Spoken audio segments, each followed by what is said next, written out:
Eh, Selamat sore menjelang petang. Hari ini Tamrin School dan juga KPBB mengadakan public expose dan dialog menimbang Kabinet 2019-2024 dengan paradigma pembangunan berkelanjutan. Untuk itu nanti teman-teman dari Tamrin School sudah siap terkait dengan apa-apa saja sih yang perlu disampaikan ke publik terkait dengan menimbang kabinet terkait dengan paradigma pembangunan yang berkelanjutan. Yang pertama, saya aturkan dulu untuk Pak Kepsek di kejauhan. Selamat sore Pak Kepsek. Ya, mungkin tidak terlalu lama, paling lama pertama sambutan atau pengantar dari Pak Kepsek terkait dengan rencana public dialog, public expose dan juga dialog hari ini. 5 menit lah paling lama Pak Kepsek. Monggo, silakan Pak Kepsek. Ya, pertama-tama saya mengucapkan banyak terima kasih kepada teman-teman yang hadir. Jadi maaf nih dengan keterlambatan dialog ini, dan juga saya menyambut gembira bahwa menjelang Lebaran ini masih juga semangat untuk hadir dalam dialog ini. Khususnya saya mengucapkan banyak terima kasih kepada teman-teman Tamrin School dan juga khususnya kepada KPBB yang hari ini memfasilitasi kita di dalam dialog untuk melihat bagaimana sebetulnya kabinet yang akan dipilih itu menjadi bagian yang sangat-sangat penting bagi perjalanan kita dalam 5 tahun ke depan. Nah, tentunya kita semua tahu bahwa proses yang akan terjadi itu adalah pertama presiden tentunya yang siapapun yang terpilih nantinya yang sudah diputuskan MK itu tentunya akan membawa gagasan yang sudah juga visi misinya dipaparkan selama kampanye, dan secara bersamaan juga ada skenario dari Teknokratis dan Platnas yang juga sudah disiapkan, dan disitulah nantinya ada satu proses interaksi menjadi satu dokumen nasional yang diberikan basis di dalam perjalanan pemerintahan dalam 5 tahun ke depan. Nah, sehingga bagi Tamrin School sebagai kumpulan dari pegiat maupun intelektual publik sangat penting melihat keterlibatan di dalam proses ini. Jadi kami melihatnya bahwa beberapa bulan ke depan itu adalah waktu yang harus kita lihat secara cermati, karena disitulah sebetulnya berbagai pertarungan kepentingan di dalam satu agenda pemerintah itu dialogkan. Nah, dalam kaitannya dengan itu maka tim dari Tamrin School khususnya dan juga beberapa pakar yang memang menaruh perhatian pada proses ini mencoba memformulasikannya di dalam dokumen yang rencananya akan kami luncurkan, yaitu Bangun Warisan Keberlanjutan 2019-2024 yang berisi soal agenda transformasi, tata kelola, dan juga bagaimana kepemimpinan progresif itu penting dipegang. Karena kalau kita sepakat bahwa pembangunan berkelanjutan sebagai basis, maka tentunya menuntut satu prasyarat yang harus dijalankan secara konsisten, koheren, dan juga konsisten, termasuk keberanian yang luar biasa. Dan kita tahu bahwa komitmen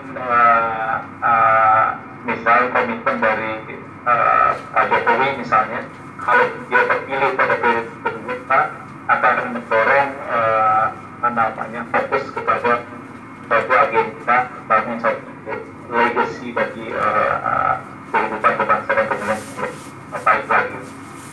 Nah, saya juga kita ini dialog tidak berhenti di sampai sini seperti yang tadi saya sampaikan.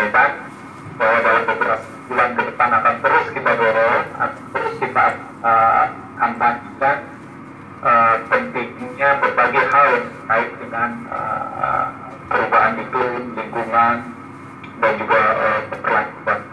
Dan tentunya saya di Tamrin School atas nama Tamrin School juga berharap bahwa berbagai lembaga-lembaga pemerintah juga ikut serta dan tidak membiarkan proses ini tidak dikawal, karena ini menjadi satu bagian penting bagi kita kalau kita mau mendorong agenda ini ke depan. Banyak perubahan yang terjadi, dinamika global dan juga di domestik. Saya kira sebagai pengantar saya sampaikan cukup sekian, dan saya mengucapkan sekali lagi terima kasih kepada Kang Ari Muhammad, Mas Puput, Presiden Alfred, Bang Andi, Bung Fabi, Helena, Mas Arif, Bung Bram, Kang Jalal khususnya juga yang mengkoordinir tim tulisan ini, lalu Bu yang juga ingin memantau dari Facebook, Pak Sita, Mas Sony Kumpulan maupun Victor.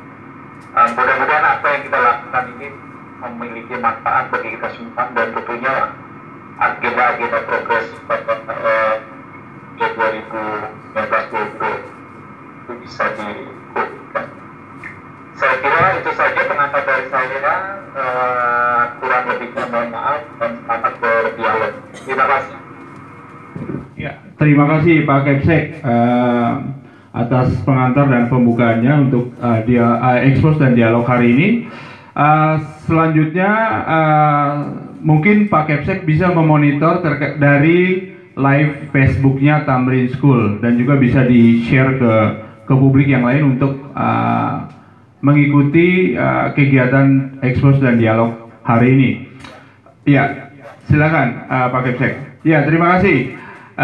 Berikutnya kita masuk ke expose, ya. Kita belum ke dialognya, tapi ke expose-nya. Untuk itu di dekat saya sudah ada 4 kursi pesakitan gitu, yang akan mengekspos terkait dengan menimbang kabinet 2019-2014 terkait dengan paradigma pembangunan berkelanjutan. Untuk itu saya panggil ke depan Om Jalal dari Tamrin School, terus Bang Andi Simarmata dan Om Ari Muhammad.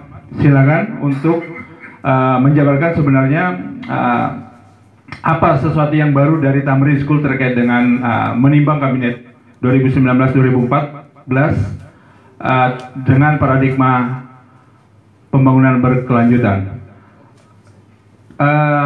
Ya, belakangan biasanya pamungkas loh, biar nggak penuh banget, ya. Untuk itu silakan Pak Penilik dimulai, mangga. Ya, terima kasih Alfred Sitorus. Keberlanjutannya dilalui dengan dia memahami adat istiadat Sunda. Jadi logatnya udah logat Sunda saat ini, agar lebih berlanjut ya. Baik, assalamualaikum warahmatullahi wabarakatuh. Jadi Alfred. Ya. Jadi tujuan dari pertemuan hari ini, kami percaya bahwa apa yang sudah dilakukan oleh Tamrin School, yang merupakan individu-individu yang memiliki kesabaran, yang memiliki pemahaman yang cukup baik, yang memiliki pengalaman bergelut, berkomunikasi, bekerja sama, berkolaborasi dengan pihak-pihak yang selama ini memiliki kepentingan terhadap agenda keberlanjutan. Baik itu yang ada di masyarakat sipil, di komunitas, di pemerintah maupun di kalangan industri. Kristalisasi dari pemikiran teman-teman para pegiat ini kemudian dituangkan ke dalam beragam kegiatan yang oleh pemerintah-pemerintah sebelumnya suka tidak suka diwujudkan dalam sebuah komitmen besar. Jadi kalau lihat beberapa tahun yang lalu, pemerintahan SBY misalnya memiliki komitmen penurunan emisi 26%. 29%, jikalau kemudian ada 41% kalau kemudian ada satu dukungan. Dengan agenda-agenda yang pada saat itu juga dimunculkan ke arah program kebijakan yang pro terhadap lingkungan, dikenal dengan adanya profit, planet, and people. Ada juga jargon yang kemudian muncul yang namanya green growth. Dan agenda-agenda sebelum pemerintahan SBY, kita kenal adanya komitmen Indonesia terhadap agenda pembangunan berkelanjutan. Lalu seterusnya sampai kepada Jokowi. Namun demikian, kemudian di dalam prakteknya, kehendak tersebut yang dituangkan di dalam beragam kebijakan dan instrumen, dalam beberapa hal sepertinya kalah oleh kehendak politik sesaat. Maka kemudian dimunculkanlah gambaran-gambaran betapa indeks kualitas lingkungan Indonesia itu dalam kurun 5 tahun itu menurun. Nah, ini kemudian dikaitkan dengan apa yang menjadi komitmen global. Pertama, perubahan iklim. Kita disentakkan dengan satu laporan spesial dari IPCC, Intergovernmental Panel on Climate Change, yang fokus kepada laporan 1.5 derajat Celcius, yang isinya cukup mengejutkan, bahwa kita hanya memiliki waktu 12 tahun kalau kita ingin selamat melindungi biofisik dan biologi alam yang kita tempati. Lalu laporan berikutnya ya, dalam satu bulan kemarin, beberapa minggu yang lalu, menyatakan bahwa hampir 1 juta spesies di bumi ini punah. Gitu. Nah, kalau kemudian kita mengarah ke aspek yang lebih mikro, persoalan-persoalan lingkungan muncul.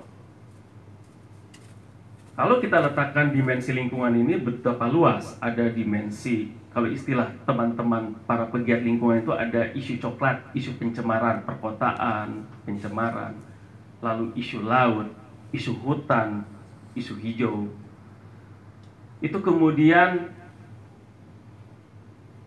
respon yang diberikan oleh institusi yang bertanggung jawab terhadap isu lingkungan kepada publik hanya muncul kepada isu-isu yang terdistorsi, misalnya aspek kehutanan saja.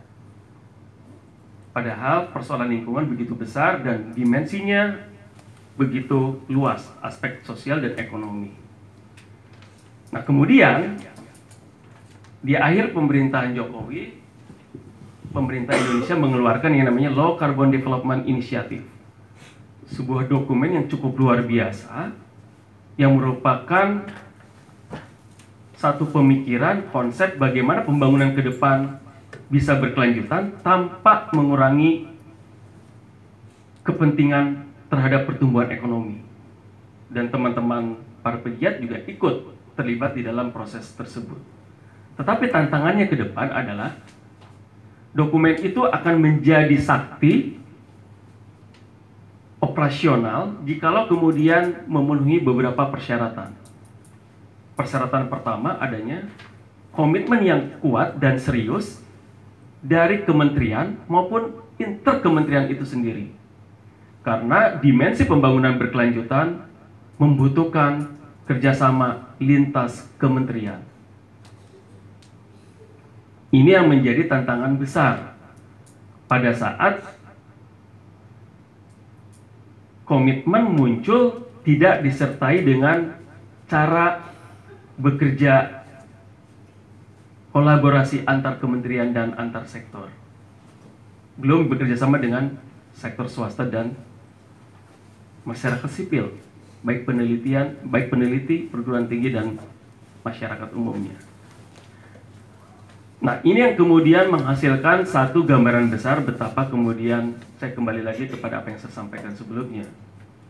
Angka atau indeks kualitas lingkungan dalam 7 tahun terakhir itu menunjukkan penurunan ketika kita dibebani dengan jargon-jargon lingkungan yang cukup baik tadi. Dan jargon tadi dituangkan dalam berbagai kebijakan dan instrumen operasional sampai kepada sana. Menjadi pertanyaan, apa yang salah terhadap hal ini?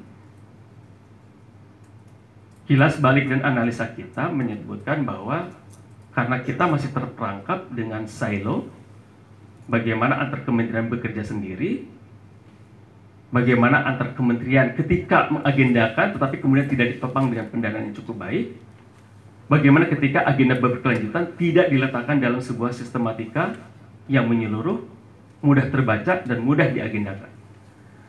Ada dua hal yang perlu ingin saya sampaikan. Pertama, kegagalan tersebut disinyalir karena agenda berkelanjutan memiliki perspektif panjang, sementara pemimpin hanya berbicara 5 tahun saja. Nah, sekarang bagaimana tantangan agenda berkelanjutan mampu terjemahkan dalam kebutuhan-kebutuhan jangka pendek. Yang kedua, kegagalan dari agenda pembangunan berkelanjutan disinyalir karena membutuhkan satu instrumen operasional yang lebih detail. Nah, seringkali kita terjebak hanya sebatas merumuskan agenda-agenda yang sifatnya umum, tapi kemudian malas menindaklanjuti kepada agenda-agenda yang lebih detail. Kenapa? Karena agenda yang lebih detail membutuhkan kerjasama, membutuhkan komunikasi. Ketiadaan itu mengakibatkan hal-hal yang sifatnya detail tadi menjadi hilang, sehingga kemudian tidak bisa beroperasi dengan baik. Yang ketiga yang disinyalir itu menjadi menjebak kegagalan, karena kita dipenuhi oleh banyaknya agenda-agenda global dan nasional yang tujuannya baik, tetapi kemudian kita melihatnya secara sempit. Contoh, kita memiliki agenda dan komitmen dunia terhadap isu perubahan iklim. Lalu kemudian kita memiliki agenda terhadap pengurangan kemiskinan, stunting, kesehatan, ada pembangunan berkelanjutan, yang kemudian dalam prakteknya dilihat secara terpisah. Sehingga ini dilihat sebagai sebuah proyek-proyek yang terpisah dan kemudian dibebani biaya-biaya yang terpisah pula. Padahal hakikat dari semua kegiatan itu berujung pada satu tujuan besar, yaitu mewujudkan kesejahteraan. Justifikasi kemalasan melihat program itu terpisah menjadi penyebab juga kegagalan. Jadi perlu ada keseriusan, di samping juga kreativitas para pengelola negara ini, termasuk elemen masyarakat sipil dan sektor bisnis, untuk mewujudkan satu program tanpa kemudian dihambat dengan program-program yang secara global terpisah. Padahal sebenarnya tujuannya sama, menciptakan kesejahteraan, mengurangi kemiskinan. Bicara agenda tujuan pembangunan berkelanjutan, 17 target, bicaranya ujung-ujungnya kesejahteraan. Mau bicara pangan, kalau tidak ada air, lalu air itu berefek mendapatkan dampak dari perubahan iklim, sama juga. Jadi akhirnya menyeluruh, tidak dilihat secara parsial. Nah, secara detail, teman saya Pak Jalal dan Pak Andi, dan nanti akan dibantu juga oleh Pak Puput, dan nanti kita membuka dialog, akan mencoba bagaimana kemudian gambaran-gambaran tadi pada sektor-sektor tertentu, karena teman-teman memiliki perhatian terhadap hal-hal yang lainnya yang dapat memperkaya, dan kemudian merumuskan tantangan pembangunan ke depan 5 tahun itu seperti apa, yang kemudian kendaraannya melalui kabinet, tetapi kendaraan tersebut akan lebih lancar belok kiri kanannya kalau dikendarai oleh sosok yang cukup baik. Ya, nanti kita bisa dialog dan diskusi untuk itu. Sebelumnya saya sampaikan, mohon maaf moderator, saya sampaikan langsung ya. Silakan. Om Jalal. Apa langsung masuk ke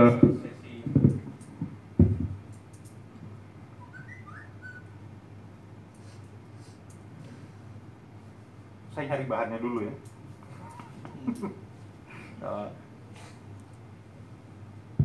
Kepanjangan itunya.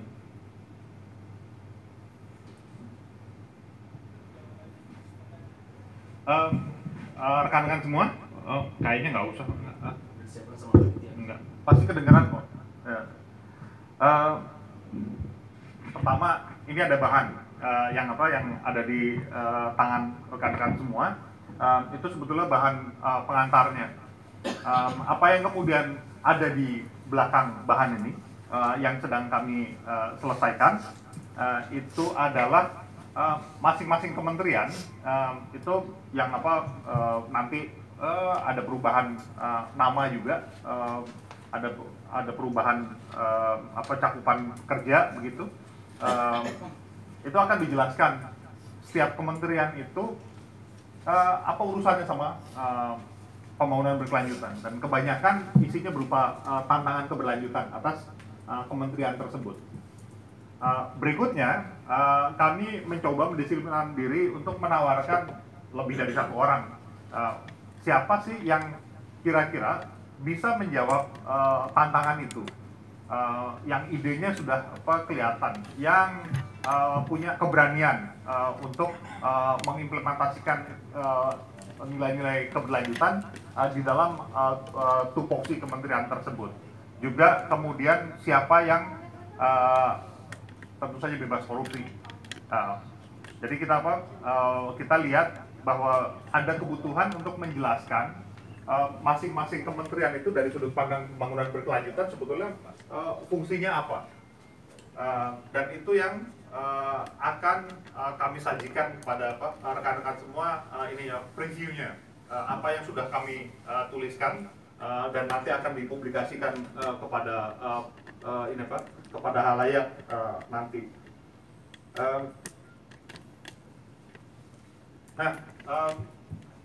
Masing-masing teman-teman yang menulis ini sebetulnya punya tugas untuk mendeskripsikan kementerian tertentu. Kemudian kita sama-sama mendiskusikan semua itu soal figur-figur yang mau diajukan. Saya mau ngasih contoh saja. Tugas saya itu misalnya di Kementerian Kesehatan. Kementerian Kesehatan itu dulu hampir tidak pernah punya urusan itu dengan aspek keberlanjutan yang lain. Kita tahu kalau dari sudut pandang sustainable livelihood approach misalnya, yang namanya kesehatan itu adalah bagian dari human capital, di mana yang namanya keberlanjutan membutuhkan human capital, kemudian financial, physical capital, kemudian social capital, dan natural capital. Apa hubungannya itu? Nah, yang kita lihat, misalnya yang sangat menonjol ketika mau mempromosikan, mau menyelesaikan masalah kesehatan, itu Kementerian Kesehatan biasanya ngurusin ujungnya, yaitu kalau orang sakit. Padahal data dari riset kesehatan dasar itu nunjukin bahwa masalah terbesar kesehatan misalnya sekarang udah geser dari penyakit menular ke penyakit tidak menular. Penyakit tidak menularnya banyakkan urusan juga sama kesehatan lingkungan yang sama sekali hampir nggak pernah dibicarakan oleh Kementerian Kesehatan. Kementerian Kesehatan hampir nggak pernah bicara soal pencemaran atau mutu udara Jakarta atau mutu udara di perkotaan. Kemudian kita juga tahu Kementerian Kesehatan hampir tidak pernah bicara bahwa yang namanya krisis iklim itu adalah krisis kesehatan, dan ini adalah ancaman terbesar kesehatan yang tidak ada di agendanya Kementerian Kesehatan. Itu misalnya yang kita taruh. Kemudian siapa yang diajukan untuk untuk memimpin Kementerian Kesehatan? Kami lihat kandidat paling penting itu pertama-tama adalah Profesor Hasbullah Tabrani. Itu dari Fakultas Kedokteran dan Fakultas Kesehatan Masyarakat Universitas Indonesia. Beliau juga pakar pembiayaan atau ekonomi kesehatan. Banyak sekali bicara soal kesehatan lingkungan begitu yang oleh Kementerian Kesehatan hampir nggak pernah disentuh. Yang berikutnya adalah Profesor Akmal Taher, dan yang ketiga itu Dr. Hasto Wardoyo yang sekarang Bupati Kulon Progo. yang bisa membawa peningkatan status kesehatan masyarakat di kabupatennya melesat tinggi sekali dengan beberapa cara. Dan Dr. Hasto misalnya itu punya banyak sekali inovasi yang menyatukan antara kesehatan, kemudian dengan kemiskinan dan penghilangan kelaparan dan seterusnya. Nah, ini satu persatu di dalam dokumen itu kita berikan penjelasan mengapa orang ini yang kita ajukan. Jadi dokumennya itu akan memuat apa tantangan kementerian tersebut dari sudut pandang pembangunan berkelanjutan, dan kemudian siapa yang bisa menjawab tantangan tersebut.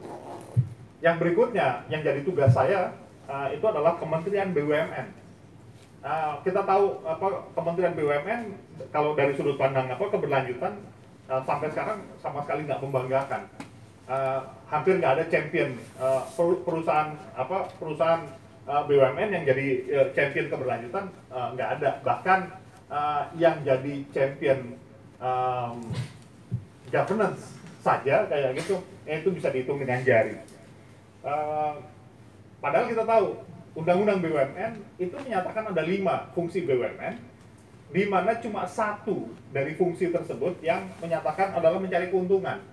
4 dari 4 yang lain itu adalah jadi agen pembangunan. Tetapi kalau kita lihat dasar pemilihan, atau lebih sering lagi adalah dasar pemecatan, pemberhentian komisaris dan direksi BUMN, itu karena kinerja finansial, terutama karena nggak bisa bawa keuntungan. Komisaris dan direksi BUMN tidak dipilih berdasarkan kemampuan dia mengeksekusi kelima tujuan yang sudah dimandatkan di dalam regulasinya sendiri.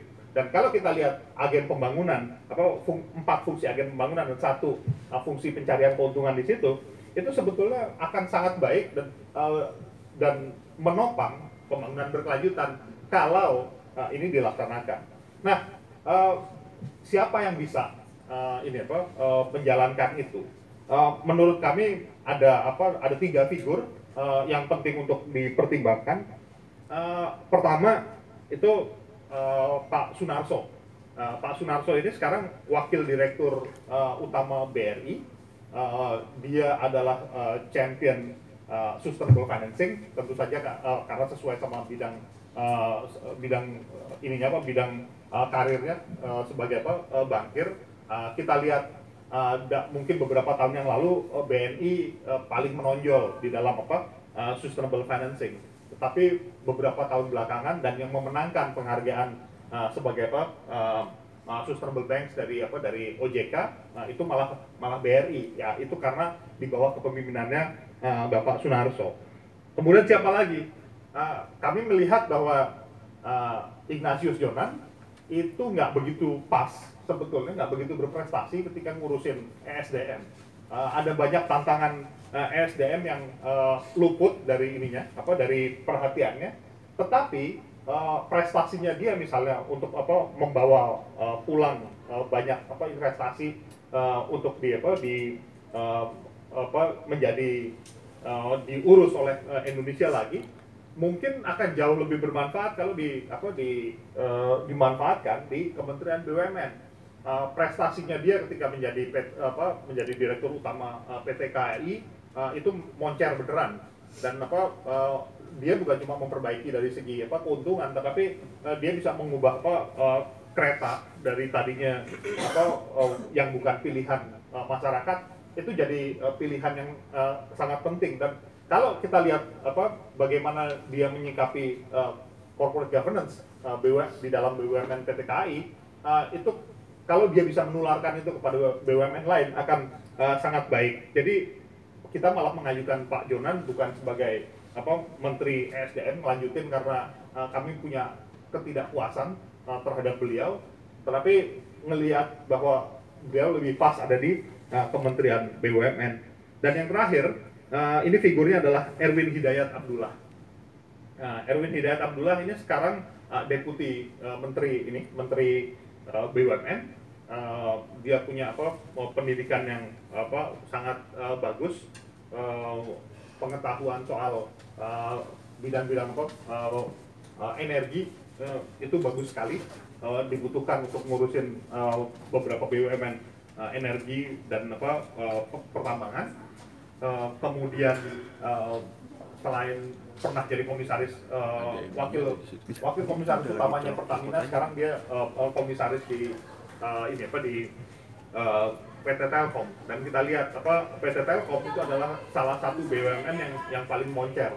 Nah, kita lihat figurnya itu akan juga penting untuk dipertimbangkan jadi Menteri BUMN.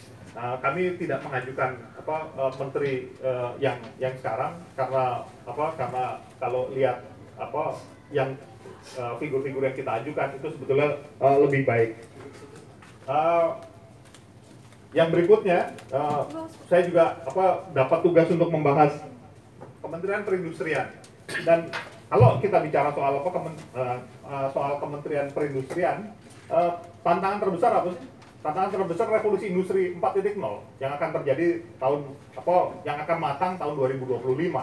Dan masalah terbesar dari kementerian ini adalah kementerian ini kerap kali malah melihat kemajuan teknologi, proses perubahan-perubahan dalam industri dan ekonomi secara global itu sebagai bukan sebagai tantangan yang harus ditaklukkan, tapi sebagai hambatan. Beberapa kali pejabat Kementerian Perindustrian itu menyatakan kenapa kita tidak bertahan di teknologi rendah. Jadi ini ada masalah besar sekali. Dan masalah terbesar di kementerian ini adalah bukannya malah mendorong mendorong inovasi, mengarahkan industri ke arah yang benar, ke arah teknologi yang lebih ramah lingkungan, teknologi yang inklusif. Mereka bahkan cenderung jadi juru bicara industri.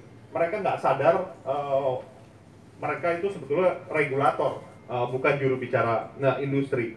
Nah, kami punya punya 3 figur yang menurut kami akan sangat baik kalau diajukan jadi Menteri Perindustrian.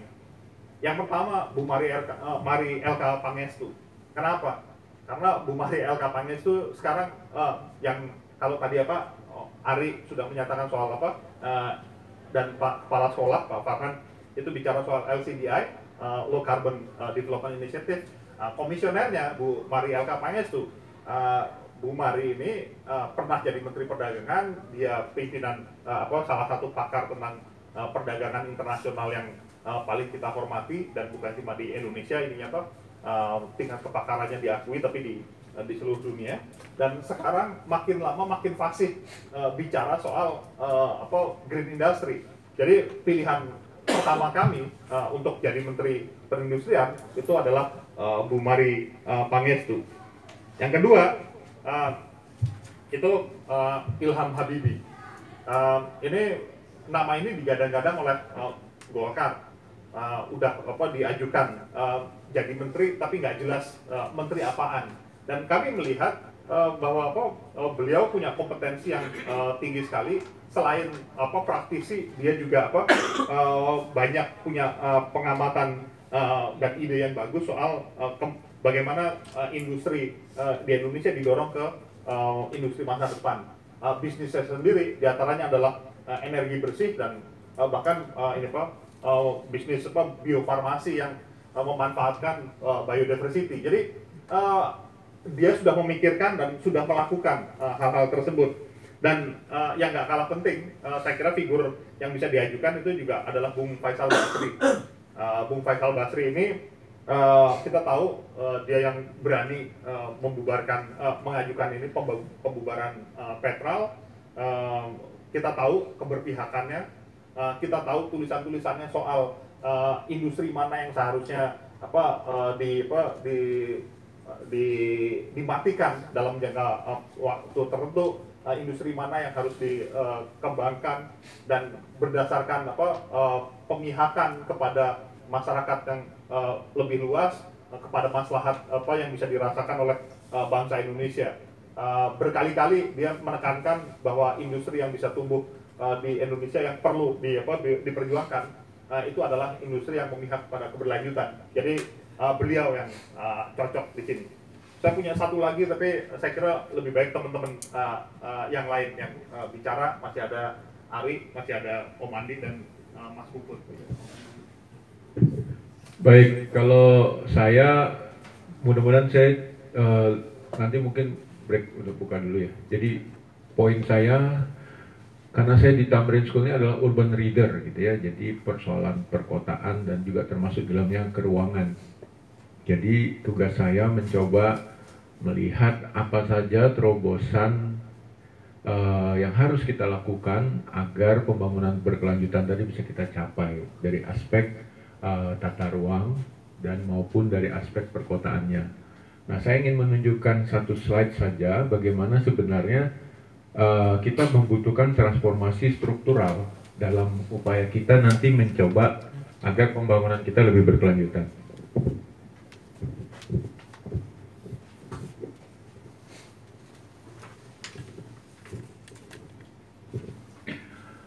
Nah, kenapa menurut hemat kami tata ruang ini menjadi penting?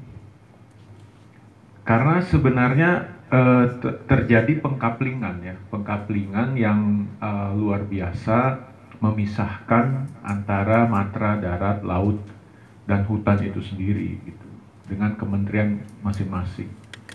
Padahal kalau kita lihat sebenarnya mereka ini saling berinteraksi, warna biru, warna coklat, dan warna hijau itu. Nah, warna biru punya undang-undang sendiri, coklat itu punya undang-undang sendiri, dan hijau itu punya undang-undang sendiri.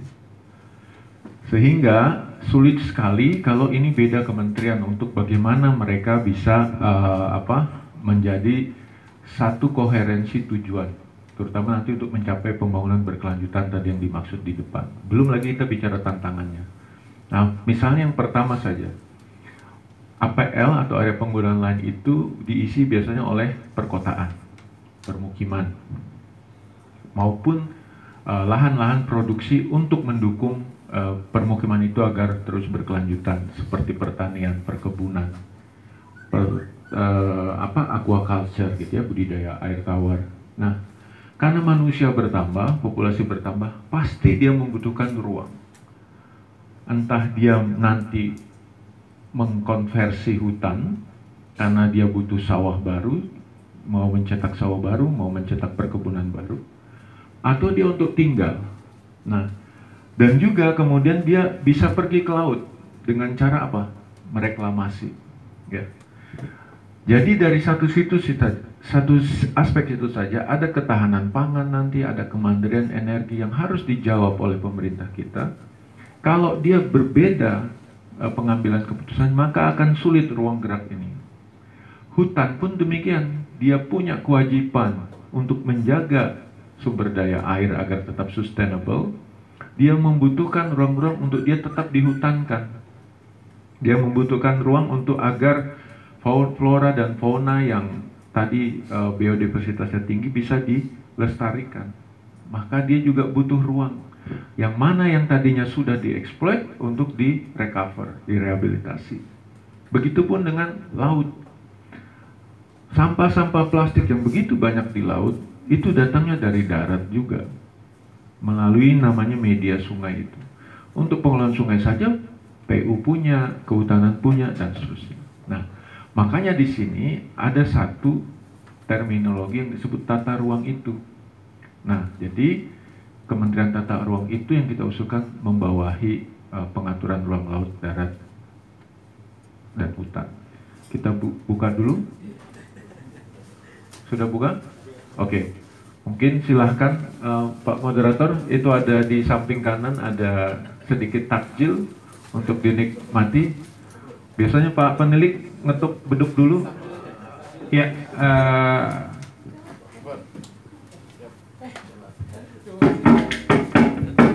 adanya buka itu.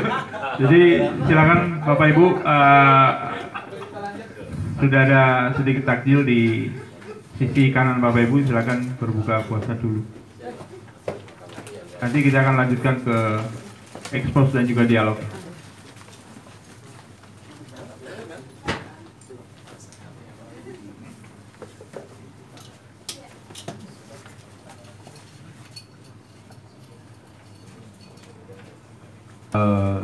dari teman-teman kita lanjut sedikit mengeksplor kenapa kemudian kami mengusulkan tadi yang seperti Pak Jalal sampaikan, itu ada dua hal sebenarnya ya, yang perlu kita dorong sama-sama. Satu dari sisi institusinya, yang satu lagi nanti dari orangnya atau siapa yang kemudian memegang kementerian itu. Nah, dari institusinya menurut hemat kami ada yang perlu direkonfigurasi, yang perlu ada diatur. Nah, menurut hemat kami, pertama adalah bagaimana agar setiap dirjen atau eselon 1 yang ada di kementerian existing itu bisa dilakukan merger. Nah, makanya kami mengusulkan di sini, Kementerian Tata Ruang itu bukan kementerian baru, tapi kementerian yang merupakan hasil merger dari beberapa eselon 1 di dalam satu naungan satu menteri, yaitu Dirjen Tata Ruang yang sekarang ada di Kementerian ATR BPN, Dirjen Tata Ruang Pesisir dan Laut yang ada di Kementerian KKP, Badan Planologi Kehutanan yang ada di Kementerian Kehutanan. Nah, jadi itu jadi satu kementerian. Nah, menurut hemat kami yang memiliki kapasitas memang tidak banyak yang tersedia saat ini, karena memang urusan tata ruang ini banyak hal ya. Satu, urusan manajemen konfliknya. Jadi si menteri ini harus punya kemampuan mengelola konflik dan harus mengatasinya dengan cepat, atau istilah Pak Presiden itu eksekusinya yang cepat. Jadi di sini dibutuhkan figur yang mempunyai kemampuan memanage konflik tata ruang yang cepat. Yang kedua, tata ruang ini bicara koordinasi antar sektor. Jadi orangnya harus punya leadership yang bagus. Kalau perlu participative leadership, artinya dia bisa berdiri memimpin sektor-sektor lain tanpa sektor-sektor itu merasa dipimpin. Nah, jadi ego sektoralnya bisa ditekan, dia bisa membawa ke dalam satu pathway yang kita arahkan menjadi pembangunan berkelanjutan. Ketiga, si sosok ini juga harus kompeten. Kompeten karena tantangan ruang ke depan itu luar biasa kompleks. Dari yang aspek strategik misalnya, karena kita tahu mungkin teman-teman sudah dengar banyak fenomena land grabbing di Afrika yang juga sekarang mengarah ke kita. Penguasaan lahan oleh perusahaan-perusahaan korporasi asing itu juga menjadi salah satu tantangan di era globalisasi. Kedua, bagaimana tata ruang itu juga bisa membantu mendukung pencapaian penurunan emisi gas rumah kaca. Jadi bagaimana kalau konsep Bappenas namanya Low Carbon Development Initiative itu bisa diturunkan dan diterjemahkan ke dalam tata ruang, itu juga jadi satu tantangannya. Yang ketiga, memastikan ruang untuk kehidupan kita ini tangguh terhadap berbagai ancaman, baik itu yang sifatnya shocks maupun yang sifatnya slow onset. Nah, ini orang-orang yang harus kita cari yang figur ke sana. Nah, kami mengusulkan yang pertama itu adalah Pak Bernardus Jonoputro. Dia adalah Presiden Ikatan Ahli Perencana Indonesia. Sudah hampir 30 tahun berpraktek sebagai perencana. Sekarang menjabat Direktur Managing Director dari Deloitte Consultant. Jadi kita harapkan pengalaman internasionalnya itu bisa membantu mencarikan inovasi-inovasi, kreativitas-kreativitas baru dalam memecahkan konflik ruang ini dan memimpin proses koordinasi dan kerjasama antar sektor. Yang kedua, kita juga mengusulkan Ibu Hetifah. Ibu Hetifah ini adalah anggota DPR yang terpilih kembali dari Dapil Kalimantan Timur dari Partai Golkar. Senior planner juga, planologi ITB. Beliau inisiator pendiri lembaga swadaya masyarakat namanya AK3 yang memperjuangkan kepemilikan lahan untuk masyarakat pedesaan dan juga penataan ruang di level komunitas. Kita harapkan dengan pengalaman beliau di grassroots juga bisa memberikan terobosan. Karena kalau tidak ada terobosan, kita akan sulit mengelola negara kepulauan yang begitu besarnya ini untuk mencapai tujuan pembangunan berkelanjutan itu. Nah, itu yang menurut saya dan menurut diskusi kami di sini pentingnya satu kementerian yang kemudian bisa membidangi urusan tata ruang di dalam satu atap. Sehingga diharapkan nanti dasar-dasar perizinan itu tidak lagi tumpang tindih, tidak lagi saling berkonflik, tetapi bisa menjadi satu referensi yang satu untuk investor. Nah, saya juga punya 2 kementerian lagi yang kita usulkan. Bukan kementerian baru, tapi bagaimana kementerian yang saat ini, yang ada saat ini kita coba rearrange menurut kita yang memang tusinya atau tugas fungsinya memang relevan dengan kita. Nah, yang kedua adalah